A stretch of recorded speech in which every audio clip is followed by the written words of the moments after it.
Hello everyone, আজকে আমরা Microsoft এক্সেলের নতুন আরো একটি ফাংশন শিখব, হুইচ ইজ কাউন্ট ফাংশন।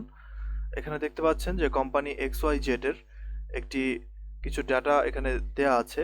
এই ডাটা সেটগুলো থেকে আমরা আজকের কাউন্ট ফাংশন এর বিস্তারিত শিখব। আজকের পর থেকে আপনাদের আর কাউন্ট ফাংশন নিয়ে কোনো সমস্যা হবে না। তো দেখতে পাচ্ছেন এখানে আহ, এখানে অর্ডার সিরিয়াল নাম্বার দেওয়া আছে। অর্ডার সিরিয়াল নাম্বারের মধ্যে কিছু নিউমেরিক ডাটা সেট দেওয়া আছে, যেগুলো শুধুমাত্র সংখ্যা। আহ, এই সংখ্যাগুলো থেকে আমরা এই নিউমেরিক ডাটা সেট থেকে আমরা এই কাউন্ট ফাংশনের ব্যবহার শিখব। এখানে দেওয়া আছে, দেখতে পাচ্ছেন আলফা নিউমেরিক। এখানে সংখ্যার সাথে কিছু অক্ষর আছে, যেমন ABCD XY এরকম কিছু সংখ্যার সাথে কিছু আহ, কিছু অক্ষরের সাথে কিছু সংখ্যা রয়েছে। এগুলোকে বলা হয় হচ্ছে আলফা নিউমেরিক ডাটা। এরপর আছে, দেখতে পাচ্ছেন যে ডাটা সেট রয়েছে এবং কিছু ব্ল্যাঙ্ক সেল রয়েছে। এই ব্ল্যাঙ্ক সেলগুলো কতটা ব্ল্যাঙ্ক সেল রয়েছে, এভাবে আমরা আমাদের অনেক ডাটা সেট, এখানে হাজার হাজার ডাটা সেট থেকে আমরা কিভাবে এটা বের করতে পারবো সেটা আমরা শিখব।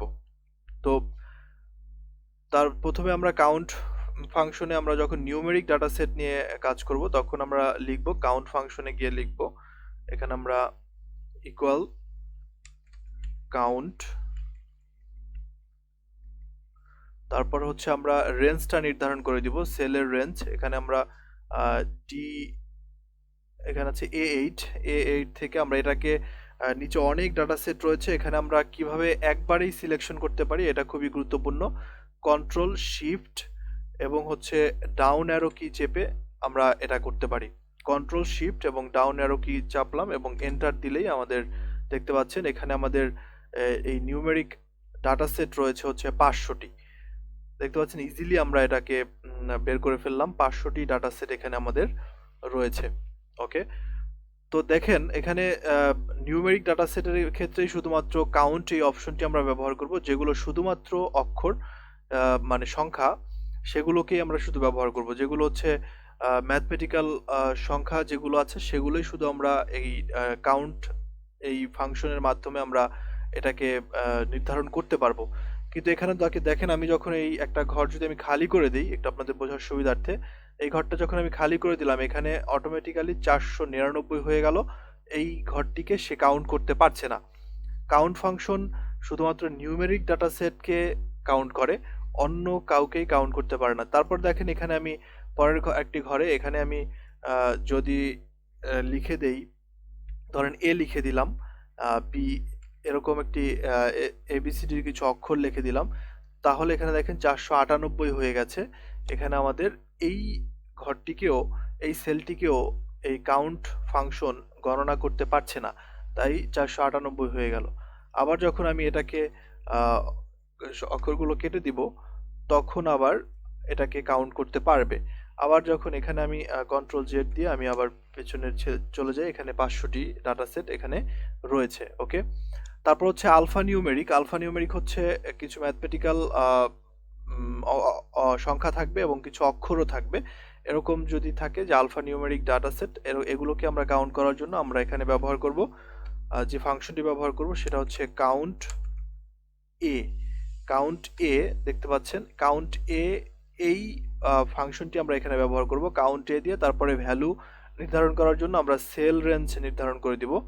সেল রেঞ্জ নির্ধারণ করার জন্য অনেক সেল যেহেতু আমাদের এখানে রয়েছে, তাহলে কন্ট্রোল শিফট এবং হচ্ছে কিবোর্ডের ডাউন অ্যারো কি চেপে আমি দেখতে পাচ্ছেন যে টোটাল ডাটা সেটটা এখানে 507টা ডাটা সেট আমাদের এখানে ডাটা রয়েছে, সেল রয়েছে। এই 507টা একবারই আমি 1 সেকেন্ডের মধ্যেই আমি সিলেকশন করে ফেললাম। এরপর আমি এন্টার প্রেস করলাম, তাতে আমাদের রেজাল্টটা চলে এসেছে। এখানে 500টি আমাদের এই আলফা নিউমেরিক ডেটা এখানে রয়েছে। তারপর হচ্ছে কাউন্ট ব্ল্যাঙ্ক। এখানে দেখতে পাচ্ছেন খালি ঘর রয়েছে। এই খালি ঘরগুলো আমরা কিভাবে নির্ধারণ করব সেটি দেখানোর জন্য এখানে আমরা যেই ফাংশনটি ব্যবহার করব, ইকুয়াল সাইন, তারপর হচ্ছে কাউন্ট, কাউন্ট ব্ল্যাঙ্ক। দেখতে পাচ্ছেন নিচে আমাদের এখানে এটা চলে এসেছে। আমরা এখানে ট্যাব প্রেস করে কিবোর্ড থেকে এটা এই ফাংশনে প্রবেশ করলাম। এই ফাংশনের রেঞ্জ নির্ধারণ করার জন্য এখানে আমাদেরকে এটাকে কাস্টমাইজড আমাদের এখানে টাইপ করে তারপরে দিতে হবে। তো আমাদের প্রথম সেলটা হচ্ছে এটা, তারপরে আমরা ক্লোন চিহ্ন দিয়ে আমরা সি 507 আমরা এটা দিতে পারি। 507 507টা সেল রয়েছে আমাদের। ব্র্যাকেট ক্লোজ করে আমি এন্টার দিলেই আমাদের দেখতে পাচ্ছেন যে 169 অর্থাৎ 169টা ঘর সেল আমাদের খালি আছে, ব্ল্যাঙ্ক আছে। 169টা সেল আমাদের কি এরকম খালি আছে টোটাল ডাটা সেটের মধ্যে এখানে। তো মিসিং অর্ডারের মধ্যে এখানে আমাদের 169টা সেল খালি আছে। এভাবে আমরা এই ফাংশনগুলো ব্যবহার করে কাউন্টে এবং কাউন্ট ব্ল্যাঙ্ক এই ফাংশনগুলো ব্যবহার করে আমরা আহ, খুব সহজে আমাদের ডাটা সেটের এই তথ্যগুলো আমরা সহজেই জানতে পারি। তো this is all for this video.